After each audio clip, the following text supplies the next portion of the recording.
Hello there, Project Open Mic audience, and welcome to another Andre's Mic discussion. In this one, we're going to be talking about kings and queens. Because we hear these terms get used quite often and many times by people who are not deserving of those titles, or by people speaking about people who are not deserving of those titles. Obviously, as you guys know, I tend to do a lot of thinking while I walk, so you'll hear some background noise, unfortunately, like the people who are flying down the highway right this moment on motorcycles. Even though I can't see them, I know exactly what they're doing. That said, and aside, we use these terms, these titles, too often for too many people. And yeah, this is probably going to rub some people the wrong way to hear that. But quite honestly, that's just how things are.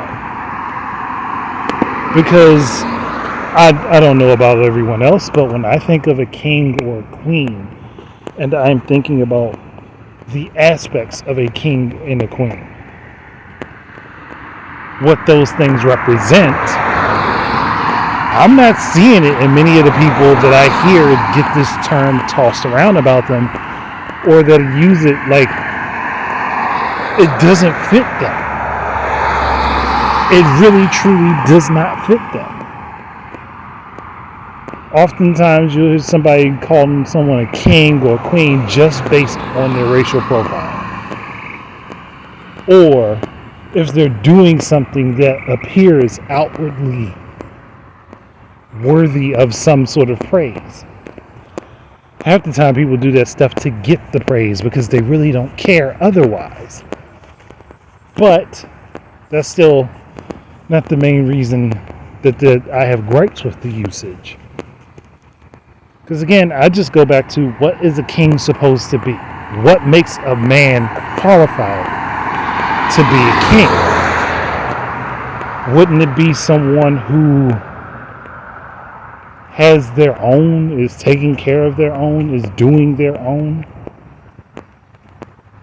That would be a king, a person that knows how to lead, that knows how to guide, that knows how to take the reins and can steer their kingdom in the right direction. Your kingdom would be your family in this case. That's what a king is. And a queen, much like a king, is a strong leader, but a queen also knows how to follow a king's leadership. And somebody's going to be, well, gender, that's not what I'm saying here. I'm just saying, based upon the roles and characteristics of what a king and queen are. The king is the lead.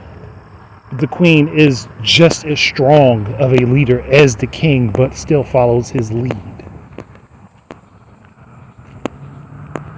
Now, most queens have a king or are made a queen by a king.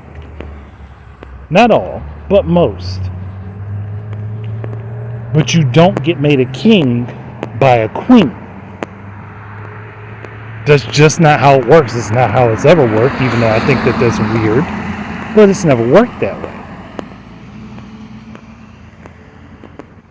So, what inspires a man to be called a king?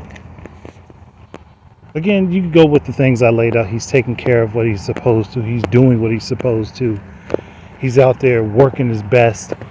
And he's showing the signs of being an apt leader. Someone responsible, capable, intelligent, wise. Someone who knows what moments to flare up and what moments not to. That, to me, is someone who stands out as a king. His mind is about him. He knows what he's doing, or at least he has an idea in the right direction as to what he's doing. A queen, I would think, would have similar traits. Very similar traits. But wouldn't be combative with the person that would be her king.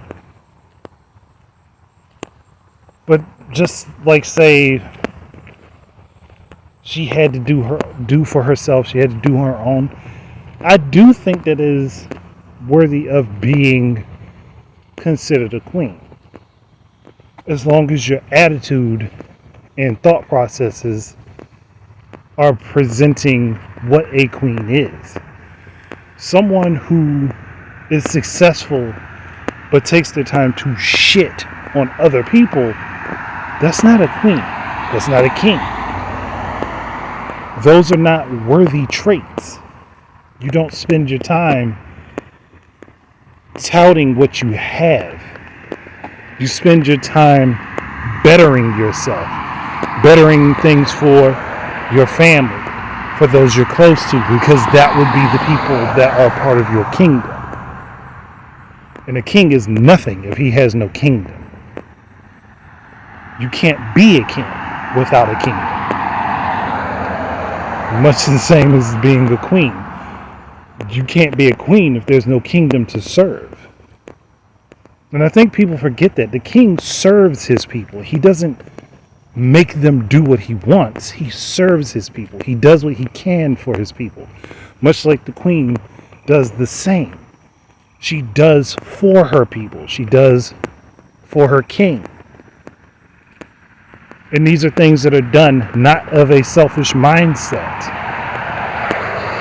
My thing is that so many people want the name because of what the name represents, but they don't realize that they have to be a representation of that name, of that title. A lot of people don't think of it that way. They just think, well, I have all this cool shit. I got money, I'm a king automatically. No, there's more to it than just having money. There's more to it than being able to buy whatever you want at any time. There are plenty of rich people on the face of this planet that are not of that type of mindset, but there are plenty of also poor and underwealth people. That's the best way I can put it.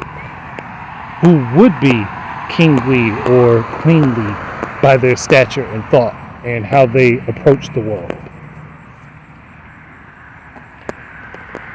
It's cool to want to earn and build up and get all the stuff that you can. Nobody's knocking that. But for you to be considered a king, you have to be willing to build the kingdom. And for a queen, if she's not there for building the kingdom, she has to at least be there to help run and manage the kingdom. And to do it in a way that is beneficial to all involved, or as many involved as possible. Obviously, that is also required of the king. But, some things get delegated. You should know how to do that from either position, from whichever person you are. You should know how to do that. And whoever's better suited to that particular task should be the one handling it. But I'll honestly say in most situations, women are better at multitasking than most men. Not all, but most. But these are things that people don't consider. These are things that people don't think about. They don't talk about it either. I've seen so many different podcasts and discussions on bashing the concept of women calling themselves queens. Now, I don't really bash the concept. Because if you want to be that, I think that's good. But you should want to be it for less selfish and more selfless reasons. You shouldn't look at it as a way to gain status or to be considered someone of status, because that's the wrong reason to be doing what you're doing. That's the wrong reason to want to have that title, so to speak. And I think that a lot of people don't get that.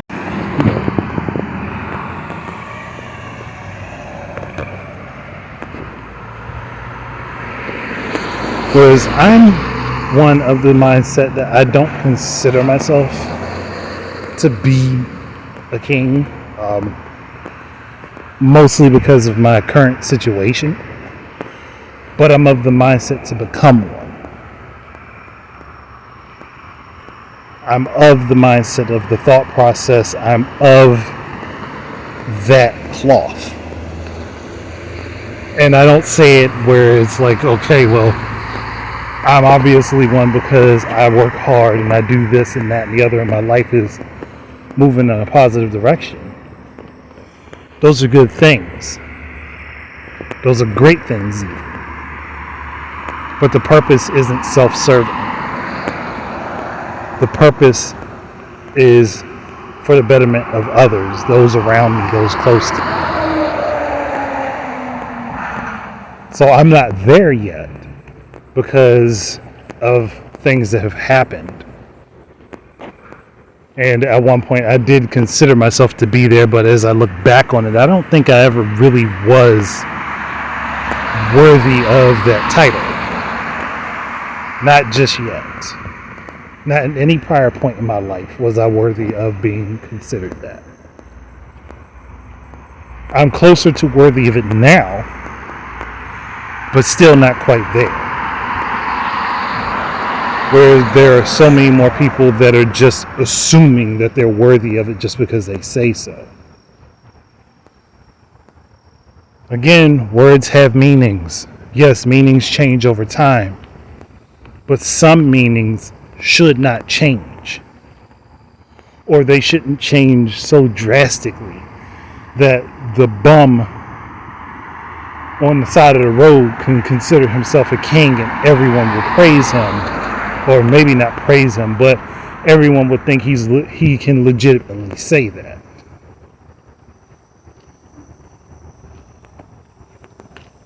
That's what I consider to be the hiccup with this whole situation.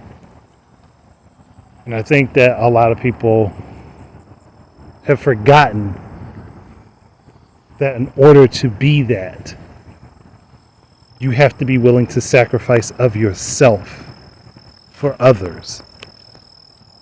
And maybe even in some situations, sacrifice yourself for others. Now, I know, again, you can hear it on a lot of different podcasts that a lot of guys are traditional. Honestly, there's a lot less traditional dating partners out there. There's far less. If you look at how people behave. But for the majority, men do tend to hang on to more of their traditional traits. Just the numbers are dwindling. I mean, there's tons of reasons for that, but I'm not going to dive into all of that because personally, that conversation is a drag to me.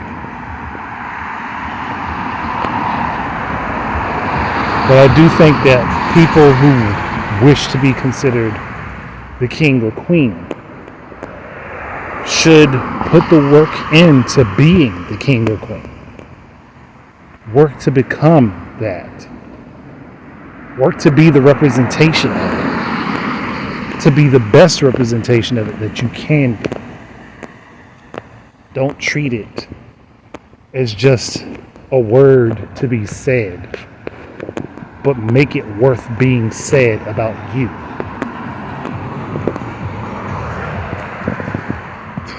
And then there's music at the worst possible time. But I think I can end this on that note. I mean, anyone can give their thoughts, they can give their opinions, say what they would like to say about it. Because I'm curious as to what people would say about this particular thought. But with that out the way, and me not having much more to say on the subject at the moment, I'd just like to thank you all for giving me your time and listening and even humoring me while I go off on these tangents and babble a lot. So thank you for that, and I hope everyone that is listening to this is in good health and that you have a good day or evening whenever you hear this. Peace out, everyone.